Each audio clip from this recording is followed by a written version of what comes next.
Uşaqlar, bugün sizə məşğələmiz təsviri fəaliyyətdir. Təsviri fəaliyyətdə mövzumuz işıqfor düzəltməkdir. Biz bugün sizinlə işıqfor quraşdıracağıq, işıqfor hazırlayacağıq. Və bizim işıqfor haqqında video çarxımız var. Video çarx vasitəsilə məlumat alacağıq və şəkillərdə gördüyümüz yol hərəkəti qaydalarını deyəcəyik.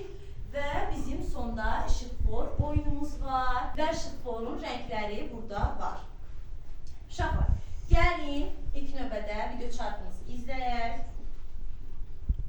Salam balaca dostlar. Yollardadır işi onun, herkese yol gösterir o. Kırmızı, sarı, yaşıl, üç rengi var işıqforun. Kırmızıdır onun ilk rengi, piyadalar geçer bil ki. Nəqliyyat isə gözləyər, dayan nişanıdır çünki.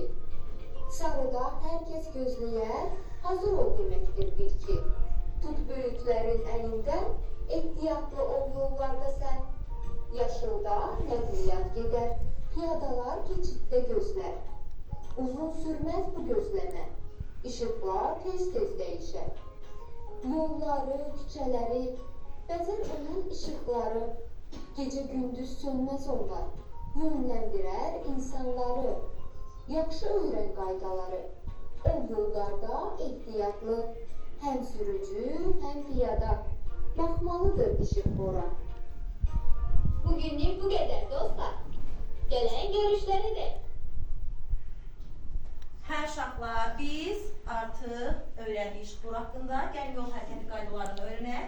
Daha sonra isə işıqforlarımızı quraşdıraraq işıqfor oyunumuza keçid edək. Deməli, yaşıl işıq yananda nə etmək lazımdır?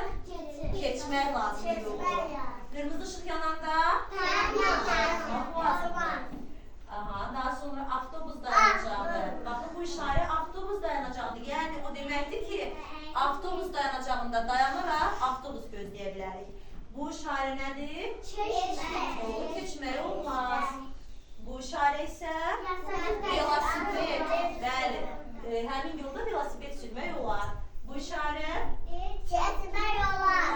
olar. Piyada üçün yol keçididir bu. Ağdamalar, piyada üçün yol keçidi görürsünüz, piyada keçid üzərindən. Bu deməkdir ki, yol bizimdir. Yəni biz piyadalarındır yol.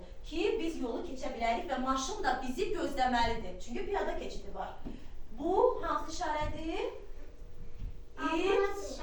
İlk tibbi yardım məntəqəsinin işarəsidir. Uşaqlar, gəlin işıqforlarımızı quraşdıraq. Biz sənlə gedək,